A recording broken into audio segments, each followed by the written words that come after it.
Hey, what's going on? Welcome to the 1-year anniversary of Boundary Break. 1 year ago today, I started off with an episode called Super Smash Bros. Brawl. I had no idea what I was doing, I had terrible equipment, and it was an okay episode. But with 1 year's experience underneath my belt, I figured we could celebrate by making the definitive episode to the very first episode of Boundary Break. And with that said, let's get going.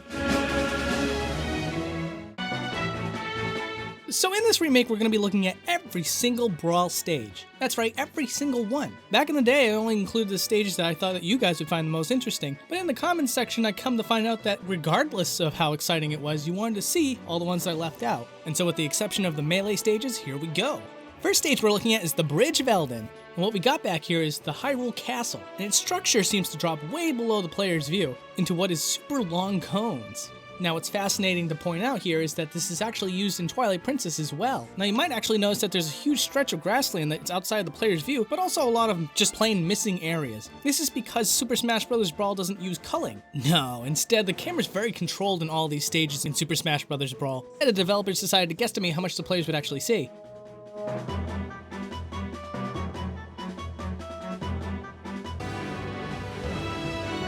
Next up on the old chop block is Battlefield. What's really awesome about Battlefield is that it looks so beautiful off in the background. But as it turns out, when you move the camera up and above, you can see that the developers actually used an optical illusion to make the background look a little bit more expansive than it really is. Though if you ask me, I really don't think that should take away from how great this stage still looks, even when you look at it from this angle. Things like waterfalls and brooks are just details that didn't even need to be added to a stage like this. But Sakurai and his developers decided to really kick it up a notch to give this level something really special to look at, regardless of the fact that it's not tied to any franchise in particular. Also really fun to note here is that this stage goes through a day and night cycle, and when it's daytime, the moon is always ever present in this stage. As you can see tucked away in the corner here is the moon, waiting for its time to rise up into the night.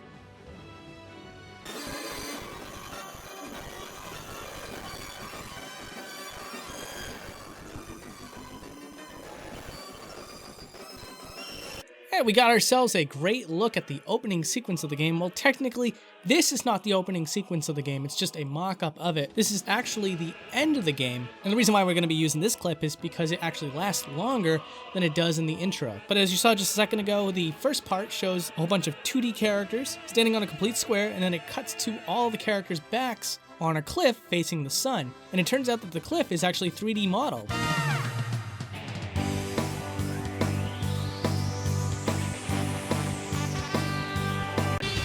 Final Destination is one of those stages that I've glossed over twice. And the reason for that is that, well, there's a lot more interesting stages to show you guys. But that isn't to say that there isn't anything interesting inside of Final Destination. Nah, in fact, you can actually see that there's cone textures that wrap around the stage from a faraway distance. But from the perspective of the player, you're not given any hint at all of how this effect is pulled off.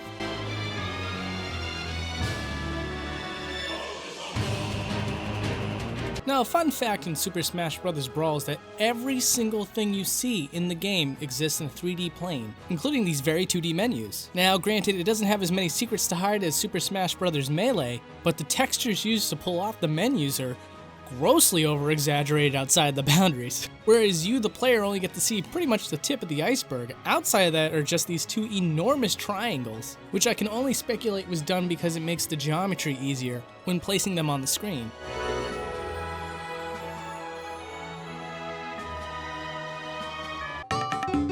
Now we're going to check out Delfino Island. I finally had a chance to comb over this stage very carefully, and it's my belief that this stage was ported over from Super Mario Sunshine. The evidence to support that claim is that certain areas of this map have rendering that just doesn't make any sense. Like, for example, there's manhole covers that actually have stuff underneath it, as well as interiors to certain things that just never needed to exist. It would have saved on memory to not go through the effort. However, if this wasn't built from the ground up and just taken from one thing and put to another, that just happens to save a heck of a lot more effort. And I did check, there are no go-go bananas up in the sky. Hey, remember when I said that everything exists in a 3D plane in Super Smash Bros. Brawl? Well, I meant everything, including the cutscenes of this game. If you were to manipulate the camera during any cutscene during Super Smash Bros. Brawl, you'd see that even that exists in a 3D space. And how cutscenes work exactly is that what you're looking at is a series of images or textures that the game strings together, much like a roll of film, and then plays an audio file over the images. I was able to figure this out because if I decided to extract all the textures from the game, my image folder would start building up with each frame of animation. It's interesting, but also not good for my hard drive. So, there's a lot to look at in Angel Land. I'm dead serious, there's a lot to look at in Angel Land. With a total of 10 islands, and that's still just a guess on my part, because I'm still never gonna count it. Let's start with left and go to right. And let's look at every single one. So I gotta ask you, are you catching a whiff of the awful stench known as deja vu? Yeah, you might be, because this is actually a repurposed clip from my Super Smash Bros. Leftovers episode. So some of this might be old news to you unless you're new to my channel. But the reason why we're reintroducing it today is because I actually thought that the clip used in that episode was really good. It's just that the commentary is a little out of date and can't really use it anymore because it's completely different audio quality. But at the end of the day, I want this to be the one place to go to see all the things you want to know about Super Smash Bros. Brawl, so here it is one more time for your viewing pleasure. As you can see, there are a ton of 2D textured islands, as well as very detailed 3D ones as well. And I said it then and I'll say it again. This level sparked my imagination to no end back when there were no Kid Icarus games since the Game Boy era, and I couldn't help but wonder what a modern day Kid Icarus game would be like. There was just so many structures off in the distance that looked like you could go into and explore. Now in truth, there's nothing inside these buildings, unfortunately, but it still begged the question what would be inside these buildings if we were allowed to in a full-fledged Kid Icarus game. Now, while you can't see what's inside the buildings, what's outside of the buildings are wicked impressive. For example, these guard statues that have almost like a lizard-like face, as well as Pale Tuna, goddess of Angel Land. As you can see, to save on resources, there's nothing going on in the back for the goddess. And yes, I know it's Pale Tuna. But that's quite alright if you wanted to see what she looked like from behind. You could always collect her trophy or play as her in Super Smash Bros. For Wii U or 3DS.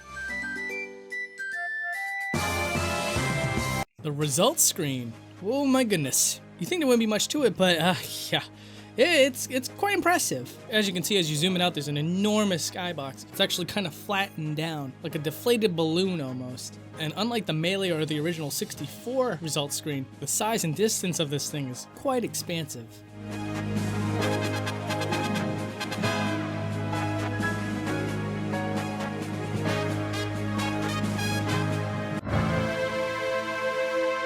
Oh, awesome, Luigi's Mansion. You know, there was one thing that I totally left out of all the other episodes, and it was because it was pretty well known. You can find it pretty much all over the internet. It was one of the cool little facts that you could know about Super Smash Bros. Brawl, and that is that underneath the baby's crib inside the mansion is a picture of a Boo, and this Boo texture is not used anywhere else in the game, so it was hidden by the developers on purpose. But you've probably seen that before. We're here for some new stuff. And there is one question I suppose we can ask ourselves, and that's how deep does the spire go that holds up the entire environment of Luigi's Mansion? And believe it or not, there is a texture to represent how dark the spire gets before it hits the bottom of the KO zone. But the spire goes on even longer than that. Nearly half of it is missing from the player.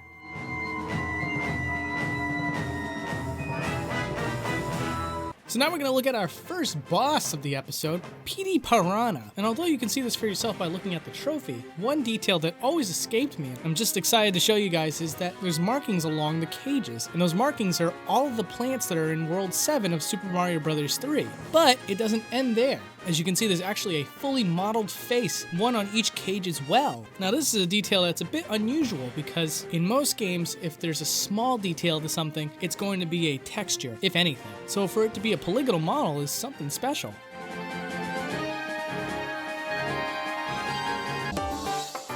Now we're taking a look at Mushrooming Kingdom, and there's not much to say about this particular stage, which is why it's been left out in previous episodes, but one thing that's really cool about it is how long it goes on for before it starts segmenting off and culling out other areas of the level. In fact, we have to zoom it out so far to a point where you can't even see the characters anymore. Well, okay, you can still see Bowser, but he's kind of a big boy. I think we can make an exception for him.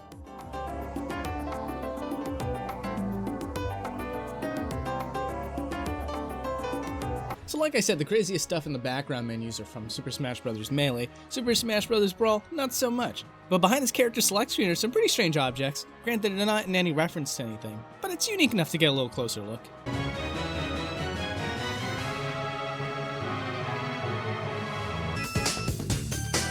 Oh, this takes me back. Now we're going to be looking at Mario Circuit. This was the last stage I covered in the very first episode of Boundary Break, and for good reason. The stage is really fun to boundary break. And the reason for that is because the entire track is actually here in the stage. And if you really wanted to, you could pretend that you're in the race with the Shy Guys and follow them along the track. They never get culled out or anything. They're going through the track while you're playing in the stage. And now that I know how to do very basic stuff like remove fog from a game, we can get a much better look at this stage than we did way back then. Now we're looking at our next boss, Rayquaza. Now what's funny is that Rayquaza was used in my Super Smash Bros. Leftovers thumbnail, and one of the biggest complaints that I got from that episode was that that thumbnail never showed up in the actual video. Well, we're gonna change that right now. So as we turn the camera around, we can actually see that the skybox is on the opposite side of the screen, which doesn't usually happen in Smash Bros. Games. Typically, it's just the void so that the camera doesn't get obstructed by anything at all. But here, the skybox is actually wrapped all the way around. And you can also see Rayquaza queued up, ready for his next attack. And when that happens, the character model is completely frozen because it's not seen by the player whatsoever. This also explains why when you pause the game, you can't really manipulate the camera very much, because you may be able to catch the bosses off screen. Grumble Falls is pretty interesting because it's essentially the new Ice Climber stage, where it constantly climbs up until you reach back down at the bottom. And so you gotta ask yourself, how does this work exactly? And the way that it works is that it's loaded in chunks. As you get further and further up on the map, large portions of the stage are removed and replaced of upcoming parts of the stage. Now there's other interesting things about this stage as well. For example, outside of the normal player's view, you can see etchings of Donkey Kong in the ruins.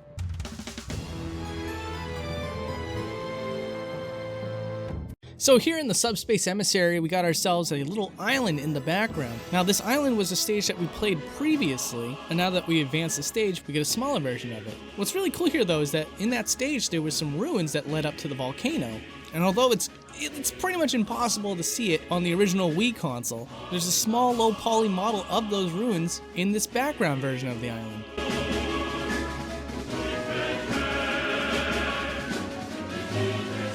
Now we're going to take a look at the Wind Waker stage, and oh my goodness, is there something really cool about this. Can't believe I missed it all this time, but when the tornado picks up the boat, the map creates a gigantic cone that the boat actually floats up to. See, I'd imagine behind the scenes that this whole thing was just done with some little bit of trickery, but no, we actually have the boat quite genuinely go straight up into the air and then drop back down, and it looks spectacular when you zoom it out.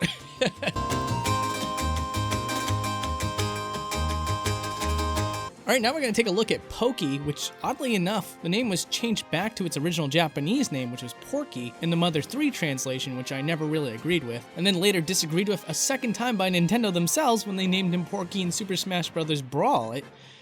Okay, so we're taking a look at Porky, because one little interesting nugget about him is that, of course, he's completely encased in glass, but what makes this interesting is that the glass actually acts as a filter that doesn't allow you to see the insane amount of detail that's on Porky's face. If you zoom the camera in, you can see that his face is all purple and veiny, and that veiny texture is very, very meticulous. Yeah, it's pretty gross. Also, something that was hard to notice by just playing the game itself was that in the fight with Porky, you can actually see his head bobbing around. He's not completely inanimate when he's inside the machine.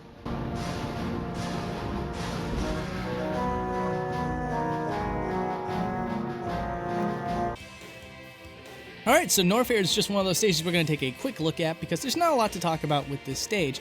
However, you may have noticed that if you're playing the stage, you can see all sorts of small details nestled in the background. Well, what we're going to do here is we're going to just take a quick look at some of those details a little closer up.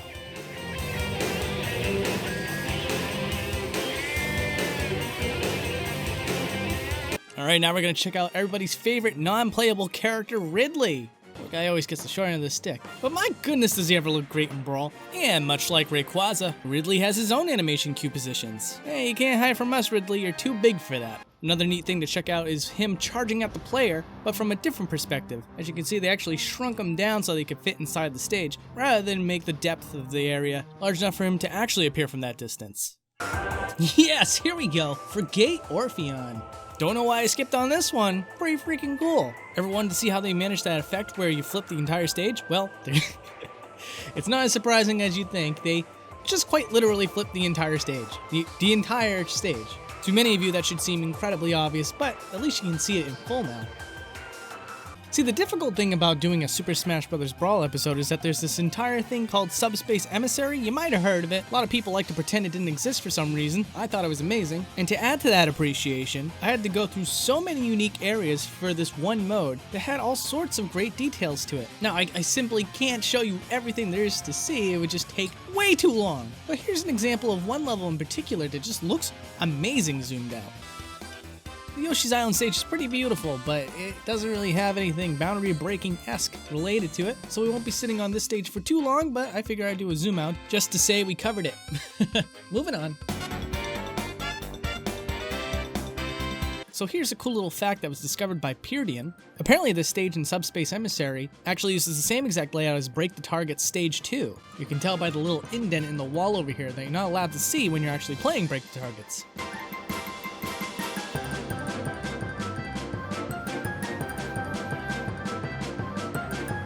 So here's by far my favorite thing that I realized out of this episode.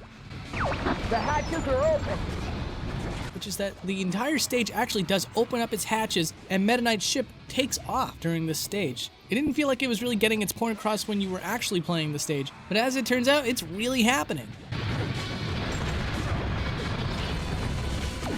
The waiting room for All-Star mode, including the Boss Rush mode, has a very, very restricted camera. And after exploring it for a bit, I'm asking myself, why exactly? There really isn't a point for this, because they clearly modeled the entire area to be able to manipulate the camera and see things offside the screen, such as other areas of sunlight bleeding through the ceiling and flowers and water. It's just so strange. But what's really cool too is that if you zoom this completely out, there's a square cube that houses this area, which is something you don't typically see in all the maps for Super Smash Bros. Brawl. And, whoa, I bumped up the brightness and contrast just so you guys could see the cube better, but now that I did that, I can actually see that there's various colors and blending of those colors attached to the cube itself. Well, add that as a bonus thing. The Lilac Cruise. This is a stage that once again I did in my very first episode, and I had no idea how to show off the scope of the stage to you guys. Even now, I'm still kind of left with choices. Do I zoom it all the way out so that you can see everything in one shot? Do I take the time to zoom in on this incredibly elaborate battle scene or asteroid field? How much time do I really want to spend here telling you guys about this one stage? So in the original episode, I did a little bit more of an up-close perspective from different angles, and you can definitely go check out that episode to go see it there. But this time around, I'm going to be zooming it out so that you can see just how much is really going on in one shot. And no matter which way you look at it, it's still going to be impressive no matter what. It's really a shame how much work went into this stage when the final result is people are trying to ignore what's going on just so that they can focus on the battle.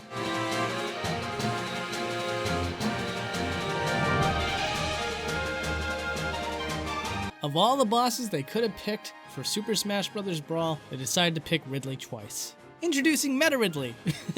No, seriously, no hard feelings for Meta Ridley. I think he's a great boss. Now, one of the cool things about Meta Ridley that I learned in my Metroid Prime episode is that he actually has a beating heart in his chest. Now, of course, after finding this out, the first thing I checked was, does Meta Ridley in Super Smash Bros. Brawl have a beating heart as well? And when I checked it out in Boss Rush mode, well, there's something in there.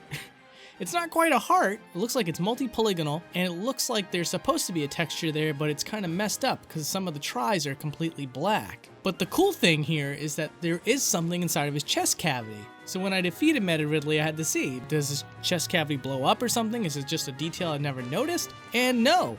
He still has this chest plate on that was made for Super Smash Bros. Brawl. But oh my goodness, the rabbit hole goes even deeper, my friends. So when I checked Meta Ridley's trophy in Super Smash Bros. Brawl, take a guess at what we found. Yeah, we found the freaking heart. Oh boy, this is so unusual. Yeah, no polygonal models whatsoever, it's just a completely flat texture of Meta Ridley's heart, which is how it's supposed to look in Metroid Prime. But maybe a beating heart was just a little too much for the developers. They didn't want to push that teen rating a little too far, and what we got instead is that weird metal chest plate. So neither of the Pokemon stages have anything really going for them as far as technical spectacle or off-camera secrets. So we'll take this time to do a zoom out of Pokemon Stadium 2, show you the cityscape and how it looks in relation to the stadium itself. And then we'll take ourselves back to reality and show you a picture of Sakurai's cat inside of the ice part of this level. But of course, you can see that yourself by playing normally. And then we got Spear Pillar. One interesting thing to note about this stage is that there is quite a bit of textures, so if we loop the camera around and look at it from back to front, it's not such a terrible view.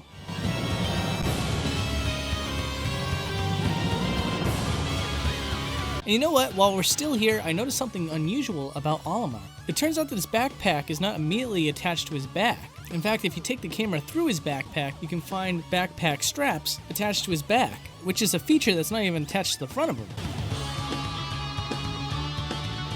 Speaking of character anomalies, here is Captain Falcon and Solid Snake. Now, in my Smash Bros. Leftovers episode, we discovered that the eyeball that's been mentioned in the past is actually on Captain Falcon's model in-game at all times. But by having these two characters here side by side, I also made another discovery. The eyeball that Captain Falcon uses is the exact same eyeball texture as Solid Snake. A little bit surprised to figure that one out. I hope this doesn't give way to any fan theories. Falcon punch! Yeah, anyways, the stage that they're in is one of Captain Falcon's own. And if we zoom the camera out, we can actually see that this is another level that's loaded out in chunks. Sad to admit, you can't see the entire stage in one go. You're gonna have to sit and wait for each segment to load up. But it should be stated that a large chunk of it is loaded up at each given time. You might notice that it's very difficult to see where your character is once you get everything into one shot.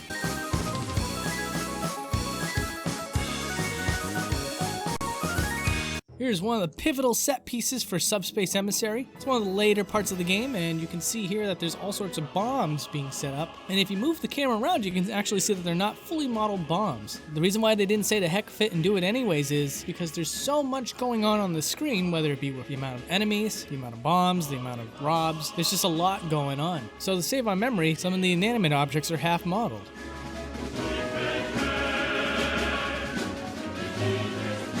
Castle Siege was another video that was featured in the original episode. One of the things that was really exciting about it was that they have this pathway that goes outside the player's view, and we took the camera through there to see exactly where it leads to. This was definitely one of the most monumental parts of the first episode of the show, because it represented how much of your curiosity could be satiated with a show like this. Also, funny enough, I left in edits of me dealing with the frustration of the stage transitioning while trying to explore the map, when I could have easily just paused the game and just continued from there. But now that we have more time on our hands, you can really soak in the fact that the developers pretty much constructed an entire castle for this one part of the stage. Speaking of that transitioning effect, let's see what it looks like from far away. And now that we're inside the castle, let's take a look inside here as well. Behind the main fight is a throne room that is helmed by the Black Knight and his men. Now, oddly enough, the developers went with the choice of making these characters completely inanimate, so it's kind of hard to even notice that they're back there to begin with. But you really can't hate on a nod to the Black Knight. I mean, it's better than an empty throne room, I suppose. Let's see one more transition to the third and final form of Castle Siege's stage. Now, there's not much to say about this final version except for the fact that the stage is actually held up by a pillar. Now, you can never really see the pillar very well, and certainly not to the length that it goes to hold up the stage. It's very surprising to see that it actually goes all the way down to the surface to really add to that believability when you can't see it.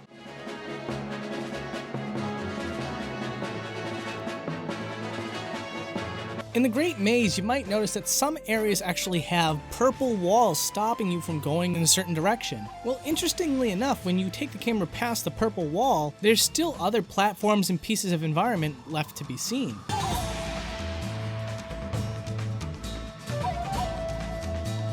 This was a humongous oversight on my part. I cannot believe how amazing this stage is, and I never showed it to anybody. In the WarioWare stage, it seems pretty basic, right? You start off on a main platform, and then you do a little mini game, and then you're back to the main platform. But what happens behind the scenes to make that happen is pretty impressive. So what happens is it starts off as a very normal stage with some very basic geometry, and behind it is absolutely nothing at all, and then when the mini games start, it slides into play, and then after that mini game is done, it stays there until the next one is ready. And every single time there is a mini game to be played, the main platform kind of slumps down and moves backwards so that the characters don't have to move at all. It's the stage that's moving for it.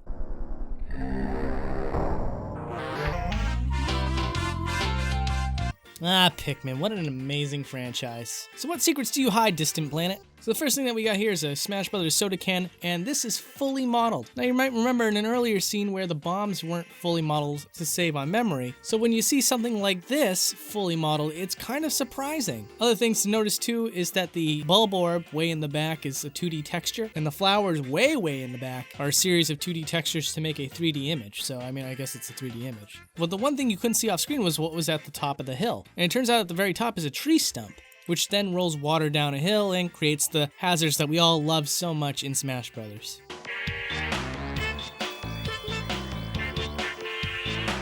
look at the Animal Crossing stage, there isn't too much to see here except for the fact that it's an entire town, as well as a heck of a lot of ocean. It's actually about the same amount of ocean as there would be in a Animal Crossing map, so it makes you wonder perhaps they actually copy and pasted a town layout from Animal Crossing to make this stage. It certainly could be a possibility.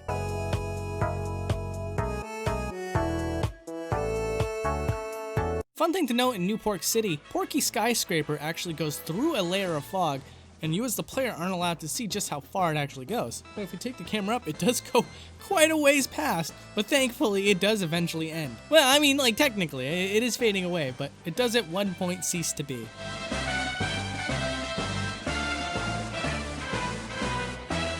So this is a stage that has absolutely nothing going for it. There's no backgrounds, there's no skybox, there's nothing behind the scenes, there's nothing below it. It's just a 3D reproduction of the Donkey Kong stage. And you might have guessed it, it's the same case for the Mario Brothers stage.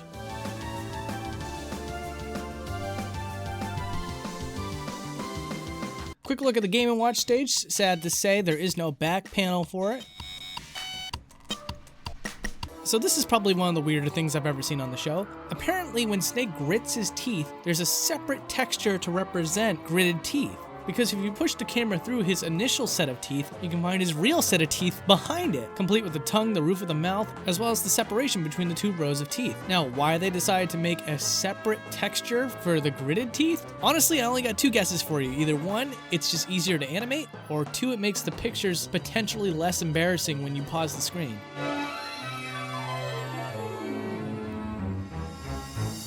Oh, the Pictochat stage. You guys remember Pictochat? I feel like that was a big deal back when the DS was out, and like nobody talks about it anymore because, well, they never did anything else with that. But still, I absolutely love this stage, and if you zoom the camera out, you can see that the lines that were in that Pictochat window go quite a ways past the camera's view. Not much to say about the Hand and Bow stage because it's a completely 2D stage and it also turns your characters 2D. So as you can imagine, outside the boundaries, it's just flat textures. Here we go, something juicy. Shadow Moses Island. What a beautiful stage this is. And there's a lot to talk about here. First of all, you can actually see the helicopter pad way off in the foreground that you're not allowed to see as the player, as well as other areas that are way off screen. But of course, talking about this stage would not be complete without at least mentioning one of the mechs that blows itself out of Shadow Moses' base. And I found the most interesting to be the geckos. So the way this works is that if they're not ready to be seen, there's nothing inside of Shadow Moses' base. But the second that they are, that's when they appear. And they stay there for the rest of the match. Also, I found out that this background element only appears if the match is on a timer. So we're getting pretty close to fighting Taboo. We're in the Great Maze, and you can see that there's a rip in the space-time continuum, or something like that. And it looks pretty cool. So let's take the camera through there and just see what exactly is going on. And you can see that there's actually a separate layer for space, and that the space is actually just a square texture. Now, Sonicstage is crazy because there's so much detail outside of the boundaries that you're just not allowed to see. It's so strange to me because when I first zoomed the camera away, I had to do a double take. I was like, oh, wait a second, how much of this am I actually able to see when I pause the game? And sure enough, practically none of this is visible. Whatever's a lighter green than what the actual stage is, you essentially can't see. And much to my surprise, the waterfall all the way in the back does bend at least a little bit. Also, if you've kept up with the Smash Dojo back when this game was coming out, Sakurai made a point to show you some of the characters up close and personal that run around in the backdrop. He was really proud of the fact that he made these characters from the ground up, but also lamented over the fact that you couldn't see them. Well, thankfully Sakurai, now we can. And we'll bookend this stage with a zoom out to just give you an idea of just how much of this environment there actually is in one shot.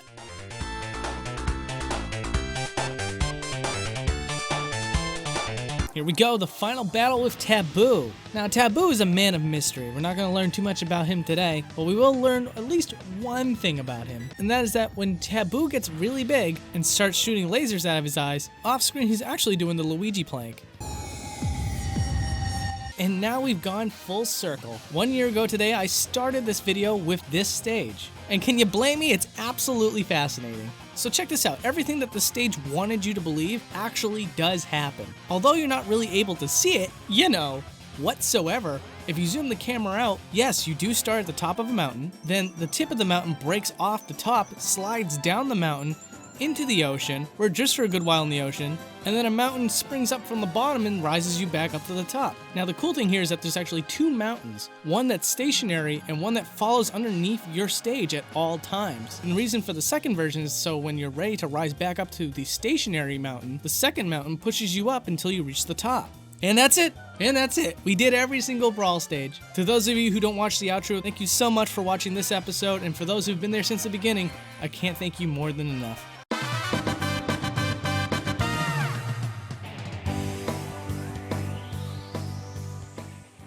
All right, so that was the 1-year anniversary episode of Boundary Break. Woo! 1 year! Can't believe it's already been a year, Pat. Don't remind me. Absolutely insane. I can't believe we've gotten here. I can't believe how much the show has changed in such a short amount of time. But I hope you guys enjoyed the new versus the old. You can let me know what you thought. So very exciting news. Ukulele is going to be a very potential episode. Not even just potential, it's 100% possible. So if you guys want to vote for it this week, we can have it ready by next week. But I still want to give you guys some democracy, so you can vote in the iCard in the upper left-hand corner to decide which game we're going to be covering. Use that vote. Rock the vote. Ugh. Remember that? Yeah, let's bury that. No terrible slogan. Someone got paid to come up with that slogan. Please bury it, Derek. Just throw the hatchet down with it while you're at it. Yeah. Anyways, guys, that was this week's episode. I really hope that you enjoyed it. It's very sentimental to me because of the fact that it was the very first episode of Boundary Break. So let me know what you guys thought, and I'll see you guys next week. Take care. Doodles.